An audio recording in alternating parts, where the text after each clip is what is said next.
Hey, it's Julia Tilton, co-host and producer of the Rural Reporter's Notebook. Before today's show, I want to let you in on an exciting update. We'll be recording our next episode live for a virtual audience next Wednesday, May 14th at 2 p.m. Eastern Time. We'll be speaking with Kari Lydersen of Canary Media to go behind the scenes of her recent reporting about how the energy transition is shaping up in rural places. Plus, after we finish recording, we'll answer your questions about this podcast and the work we do at the Daily Yonder. You can find out all the details at the link in our show notes. We hope you'll join us. Welcome to the Rural Reporter's Notebook. It's Wednesday, May 7th. I'm Julia Tilton, here today with my co-host, Claire Carlson. Last episode, we spoke with Nature is Nonpartisan, a coalition of young Republicans and Democrats organizing across the aisle for environmental policy. For this week's episode, we wanted to dig deeper into this more conservative corner of the climate movement by talking with Chris Barnard, the president of the American Conservation Coalition, or ACC. They're a nonpartisan organization dedicated to mobilizing young conservatives around environmental action. Hi, Chris. Thanks for being here. It's great to be with you guys. Thanks for having me. To start off, tell us about the American Conservation Coalition.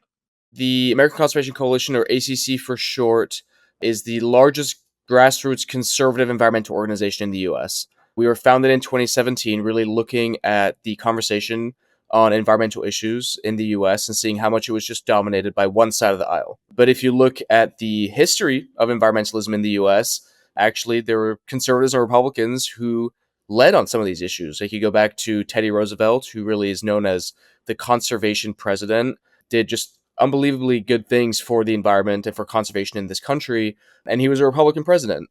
You had Richard Nixon, who founded the Environmental Protection Agency. He was also a Republican president. The first ever national park in the U.S. was initially protected by Ulysses Grant, another Republican. And so it struck us, like young conservatives, that it was kind of weird that our side had stopped talking about these issues and we're no longer claiming it, when philosophically conservation and conservative are, in our view, two sides of the same coin. And so ACC was really built and started to fill that gap in the market and to show that actually you can be a conservative and care about these issues. And actually we feel that we have good ideas and we need to bring them to the table. And so 8 years later from when we were founded, we have over 75,000 young conservatives across the country in our network. We're on hundreds of college campuses, and we're showing that actually being a conservative is also about caring about the environment. We at the Daily Yonder first crossed paths with you, Chris, a couple of years ago when you wrote a commentary, or I think that was last year, and it was about a poll that ACC ran that asked young conservatives about their thoughts on environmental and energy issues. And I'm wondering if you can tell us a little bit more about what that poll was, what the commentary you wrote for us was. I've referenced it many times since then when I've been thinking about what are young rural conservatives thinking about. So tell us more about that poll. The remarkable thing is a lot of people think that environmental or climate or energy issues are very divisive or polarizing in this country, and they can be. But if you look at people under 30, it's remarkable that actually there's not all that much daylight between different people from different political perspectives. They might have slightly different solutions they prefer or things like that. But if you ask them, do you care about the environment? Yes. Do you want more clean energy? Yes. Do you want to reduce humans' impact on the climate or whatever it might be? People overwhelmingly say yes. And there's not in this particular poll, but another poll that we've done found that I think it's 82% of young Republicans under 35 believe climate change is a real issue, want to do something about it. And in this poll that we had done, we specifically looked at how young rural conservatives look at these issues, right? It's not really a surprise to probably most of your listeners that a lot of rural communities have been left behind in this country. Sometimes they might feel like solutions are being imposed on them by the government or from DC or bureaucrats or whatever it might be. And so we want to see how they feel about some of these issues and how we can kind of make their voices be heard in the conversation.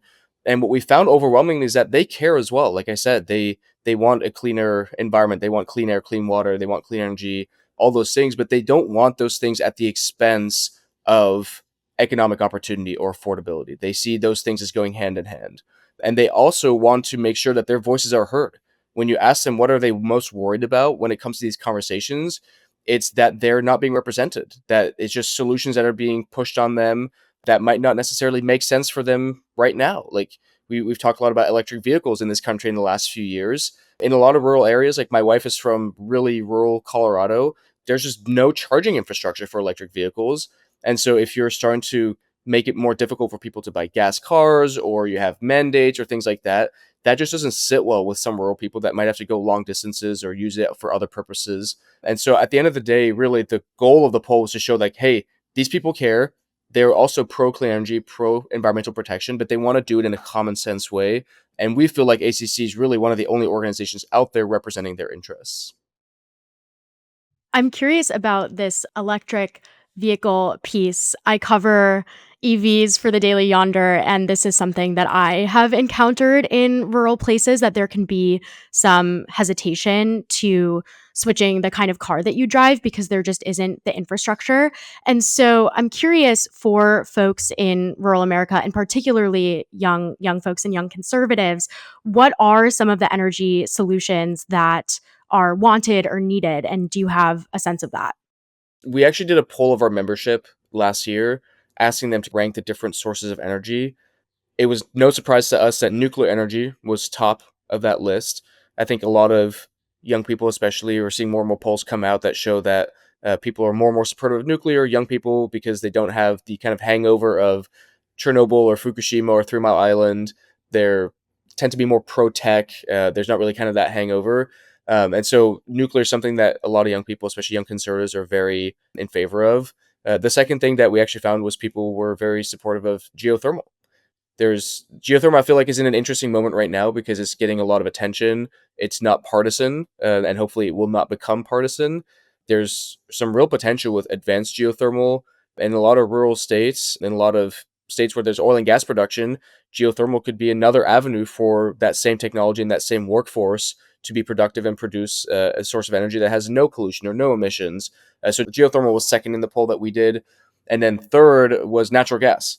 And I think the interesting thing about those three technologies is that all three of them are baseload sources of energy. They can be produced kind of around the clock. They're reliable. And that doesn't mean that these young people or these young conservatives are against things like wind and solar.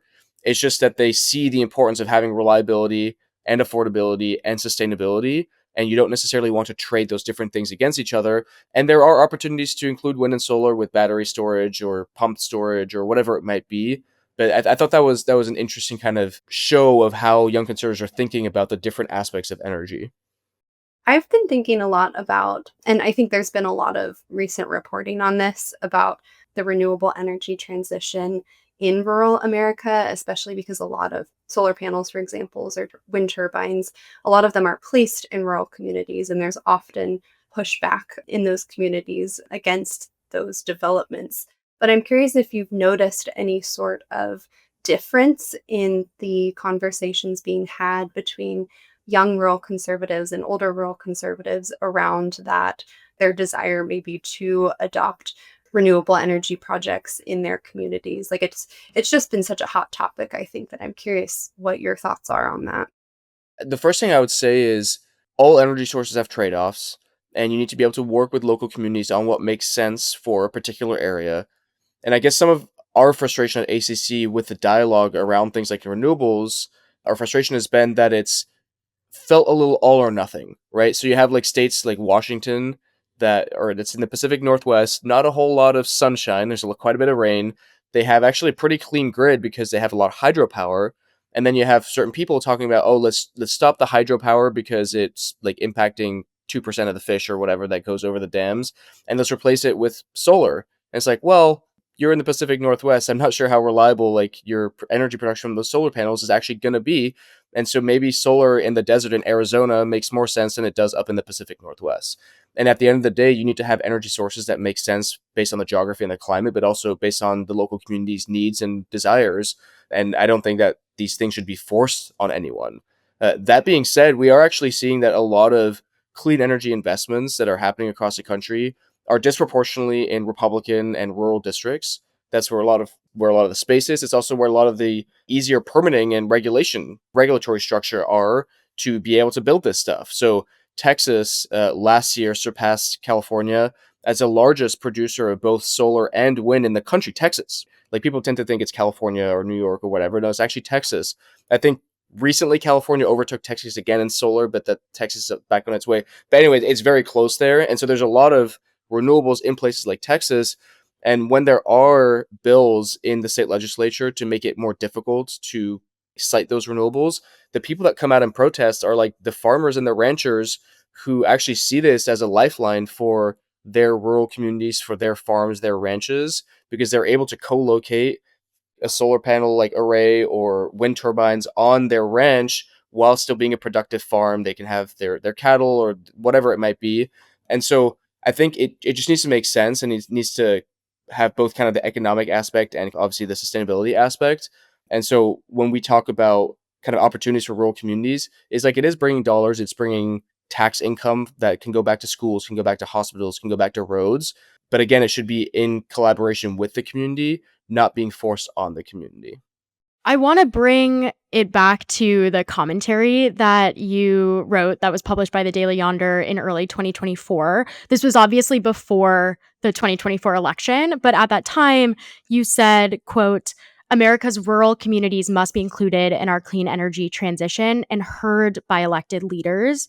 In a crucial election year, voters are demanding it. And so I want to ask now, close to 6 months after the 2024 election, how young rural conservatives ended up voting, and maybe in those states that you just mentioned, like Texas, what that looked like and what they were demanding from elected leaders when it comes to clean energy. So it's what, a year and 3 months since that article, or a year and 2 months since that article was published, and then another 6 months since the election.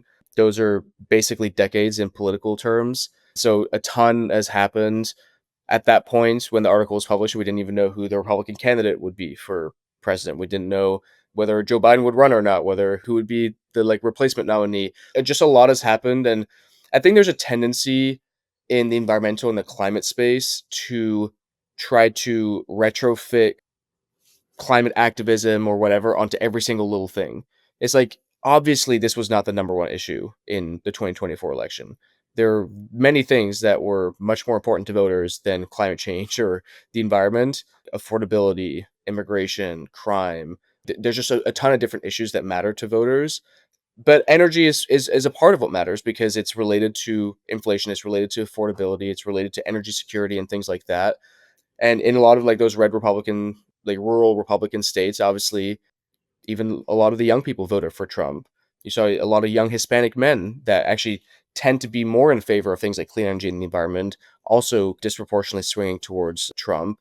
And I think at the end of the day, there's been a dichotomy that people have been forced to reckon with, which is, on the one hand, oh, we're going to just prioritize sustainability and clean energy and all those things at the expense of the economy, because that's what's the most important.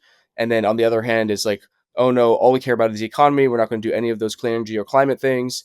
And our view is that actually it's somewhere in the middle. You can have a very robust, strong economy and lean into some of these cool technological innovations and doing good things for the environment. And I think that's where a lot of those young voters are. And it doesn't really matter where you are on the political spectrum, but especially conservative young voters in rural areas see the interlinking of affordability and economic opportunity with energy abundance, technological innovation, including clean energy. And so I think a lot of those voters are now looking at the administration, hoping that they'll do the things that they promise. Like, we need comprehensive permitting reform to make it easier to build these things. It makes no sense for us to be waiting 5 to 10 years in permitting red tape and regulatory hurdles to build these projects that would go help these communities. There have been a lot of investments, especially through tax credits in the last few years, that have flowed to these communities. If we pull the rug from under those investments, that's billions of dollars flowing into communities like West Virginia too, which is a very rural community that has historically struggled after deindustrialization. There's an opportunity to reindustrialize. And so all these things have to be a part of the conversation. And I think those voters are looking for some leadership on that. As you mentioned, obviously climate and energy weren't the leading issues last year, but I am curious if there are any politicians you're watching, and that could be the national level or more local level, who are championing clean energy or trying to take those steps to reduce emissions? I mean, is there anyone that ACC has been following or supporting? And I don't know if you guys do endorsements or not, but I'm curious if you've seen any progress being made in any political space right now regarding this. ACC is a 501c3 organization, so we don't do endorsements, but our sister organization, ACC Action, is a 501c4, kind of our political arm, and that side of the organization does do endorsements. I think we did about 42 endorsements this last cycle, of which I think 80% of the candidates won, or something even more than that. And there's a lot of leaders on this. If you look at the state level right now in Utah, you have Governor Spencer Cox. He has something called Operation Gigawatt, and the idea is to unleash energy abundance, including kind of clean energy and innovation at the state level in Utah. They have a lot of geothermal potential out there. He just passed a permitting reform bill by the youngest state legislature in the state, called Congressman Tyler Clancy, which would make it a lot easier to build these projects at the state level. So he's a good example of state level leadership. In Congress, you have something called the Conservative Climate Caucus, which has 85 Republicans in it. So I'm not going to name all 85 of those Republicans, but there's a lot of leaders in there who are championing kind of investments happening in their district. And I think there's an interesting moment that we're in right now where there's an emphasis on reindustrialization, on bringing advanced manufacturing back to America. And the reality is a lot of that advanced manufacturing, if it's not defense tech, is going to be clean tech, right? Like batteries, transmission lines, transformers, solar manufacturing. Like there's just wind turbines, like a lot of that manufacturing that's going to be coming, and that's the investments that are already happening in these rural districts across the country are for clean energy technologies. And you have Republicans that represent those districts that are embracing that. Last month, or maybe 2 months ago at this point, there were 21 House Republican members of Congress who sent a letter to leadership saying that they were worried about the tax credits that could potentially be taken away that were supporting some of these projects. Now, someone can disagree on the policy or not, but it does show that there are 21 Republicans that are willing to stand up to leadership and say, hey, this is important to our district. We see the interconnection between clean energy, American energy dominance, and bringing reindustrialization back to this country. And so there's actually more leaders than people typically give Republicans credit for on this issue. And the last thing I'll say is my view, and I think this is backed up by the data, is that the number one thing we can do to unleash more energy, generally speaking, but specifically clean energy in this country, is to do comprehensive permitting reform, like I mentioned earlier. And Republicans have been some of the leading voices on this issue in Congress. They're working on putting together packages and ideas that would actually make it a lot easier to build clean energy projects in this country, to mine the critical minerals needed for those projects, build the transmission lines to connect them from A to B. There's just a lot that needs to happen there. And I actually see some bipartisan progress there as well. From your perspective as a conservative, there's widespread distrust of the media, and particularly media outlets that cover climate change and the environment. What can members of the media do to more holistically address some of the issues that you've mentioned here, particularly in rural communities that, again, might have distrust in media? I think a lot of people in the media, especially kind of legacy media, tend to take certain narratives as gospel and then run with them uncritically. And so what do I mean by that?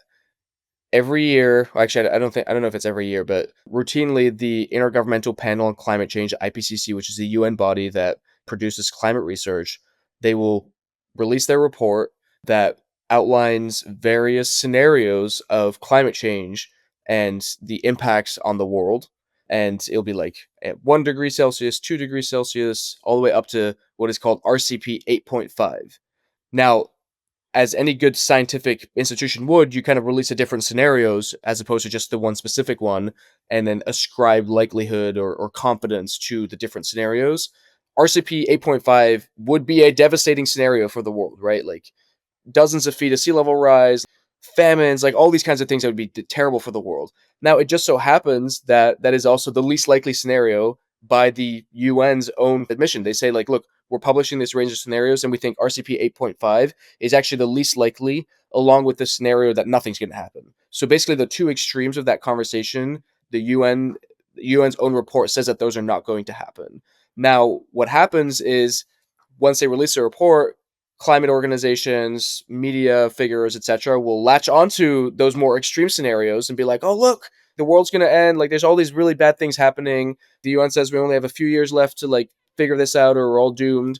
And they kind of lead into this catastrophist narrative that does not actually reflect the science that the UN itself is putting out. And so I think that there's an important role for the media to look at that stuff critically, to not just take what these organizations are saying kind of at face value, do some of their own research. And then specifically when it applies to, for example, rural communities or just average Americans who are looking at these issues and they're like, look, obviously I care about the environment. I want clean air, clean water. Like, if we can protect the climate, great. But I don't want to do that at the expense of my lifestyle. I don't want to be poorer. There are other issues I care about as well. And I think not enough people, especially in the media, understand just the full extent to which there are trade-offs when it comes to these issues. If you spend $1 trillion right now on the US going to net zero emissions, that's $1 trillion that you're not spending on something else. And it might be worth it, it might not be worth it. But in the broader scheme, like if we go down to zero and China stays at what they're doing, then it has no impact and we've just potentially impoverished our own people. And so understanding that all these things have trade-offs, and if somebody says like, look, I think that we should be drilling for more natural gas in the US and exporting it to Europe in the form of LNG, and they say like, oh, that's terrible because it's more fossil fuels. It's like, well, actually, there are trade-offs here where it helps our national security, helps our energy security, and actually it reduces emissions because it minimizes their reliance on coal or dirtier natural gas from other countries. There's just a lack of willing to follow these conversations through to the end and do the research. And so, sorry, this is a bit of a rambling answer, but it's a great question and one that I continue to grapple with. Well, and as a member of media, it's hard to not be alarmist sometimes, but yeah, that makes a lot of sense. We're just about reaching our time, but is there anything else you want to highlight that ACC is doing, or just any final thoughts here? If anyone's listening to this and they resonate with what they're hearing, they think, look, I'm conservative or conservative leaning, I care about these issues, but I want a rational, common sense, pro-innovation approach, you can go to our website, which is acc.eco. We'd love to have you. And it's just important to have, I guess, what we consider a counterbalance to a lot of the mainstream conversation on this that cares about solutions first, not activism first, and trying to come up with the ideas that are actually good for both humans and for the environment. Chris, thanks so much for being on the Rural Reporter's Notebook. Of course. Thanks for having me.